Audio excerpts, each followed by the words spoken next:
मोदी विरोधियों को जिस बात का डर था वही हो गया। 15 अगस्त पर जब लाल किले से मोदी दहाड़े तो देश के कई बड़े बड़े नेता अपनी कुर्सी से गायब मिले। मणिपुर से लेकर पाकिस्तान तक, और फिर जब मोदी ने 2 सबसे बड़े ऐलान किए तो देश जहां खुशी से झूम उठा, वहीं मोदी विरोधियों को दस्त पड़ गए। लाल किले से पीएम मोदी ने दुनिया और देश के सामने ये भी ऐलान कर दिया है कि अगले साल 2024 में सिर्फ मोदी ही लौट कर आने वाले हैं। सबसे पहले आपको बताते हैं कि आखिर 90 मिनट की स्पीच में क्या क्या पीएम मोदी बोले। देश के प्रधानमंत्री जब लाल किले से बोलते हैं, उस दौरान विपक्ष के नेता भी पीएम मोदी को सुनने के लिए जाते हैं। लेकिन इस बार जब मोदी लाल किले से दहाड़ रहे थे, ये कुर्सी खाली पड़ी थी। मीडिया के कैमरे इसी कुर्सी में नाच रहे थे। ये कुर्सी थी कांग्रेस के अध्यक्ष मल्लिकार्जुन खड़गे की। यहाँ खड़गे की कुर्सी उनका इंतजार कर रही थी, लेकिन खड़गे नहीं पहुँचे। तो क्या 15 अगस्त का भी कांग्रेस ने बाइकआउट कर दिया, या फिर पीएम मोदी का बाइकआउट करने के लिए खड़गे नहीं पहुँचे? जब ये कुर्सी सोशल मीडिया पर वायरल होने लगी तो कांग्रेस ने सफाई दी है।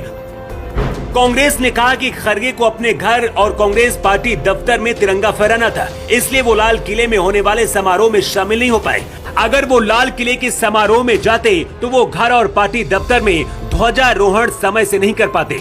सुरक्षा कारणों के चलते वो लाल किले से जल्दी निकल भी नहीं सकते थे। उन्हें कम से कम 2 घंटे तक वहाँ रहना पड़ता, इस वजह से वो वहाँ पर नहीं गए। लेकिन ये तो बहाना है। सच तो यह है कि मोदी लाल किले से जो बोलने वाले थे, उसे सुनने की हिम्मत विपक्ष में नहीं थी। लाल किले से मोदी ने ऐलान किया है कि अगले साल मैं फिर लौट कर आने वाला हूँ। मतलब मोदी ने सीधे तौर पर विरोधियों को ये बता दिया है कि 2024 के चुनाव में मोदी फिर से जीतने वाले हैं। लेकिन लाल किले से मोदी ने क्या बड़े ऐलान किए हैं, सबसे पहले आपको बताते हैं। मोदी ने कहा कि जब पूरी दुनिया महंगाई से जूझ रही है, तब भारत में महंगाई काबू में है, लेकिन इसके बाद भी हम इसे और काबू करने में लगे हैं। पीएम मोदी ने ऐलान करते हुए कहा है कि अगले 5 साल के अंदर भारत दुनिया की तीसरी सबसे बड़ी अर्थव्यवस्था वाला देश बनने वाला है। पीएम मोदी ने कहा देश में रेल आधुनिक हो रही हैं, तो वंदे भारत ट्रेन भी आज देश के अंदर काम कर रही है। गाँव-गाँव पक्की सड़कें बन रही हैं, तो इलेक्ट्रॉनिक बसें, मेट्रो की रचना भी आज देश में हो रही है। आज गांव-गांव तक इंटरनेट पहुंच चुका है। आज भारत पुरानी सोच, पुराने ढर्रे को छोड़ रहा है। हमारे देश में 25 साल से चर्चा हो रही थी कि नई संसद बने, लेकिन ये मोदी है, समय से पहले नई संसद बना के रख दिया है। ये काम करने वाली सरकार है। 15 अगस्त के मौके पर पीएम मोदी गांव में 2 करोड़ लखपति दीदी बनाने की बात कही है। ये लखपति दीदी कौन होगी और प्लान क्या है, इसे भी जान लीजिए। प्रधानमंत्री मोदी ने कहा कि बैंकों से लेकर आंगनबाड़ियों तक ऐसा कोई मंच नहीं है जिसमें महिलाएं योगदान नहीं दे रही हैं। अब मेरा सपना गाँवों में 2 करोड़ लखपति दीदी बनाने का है। इसके लिए हमने एक नई योजना शुरू करने का फैसला किया है, जिसमें 15,000 महिला एसएचजी ड्रोन चलाने और मरम्मत करने का प्रशिक्षण दिया जाएगा।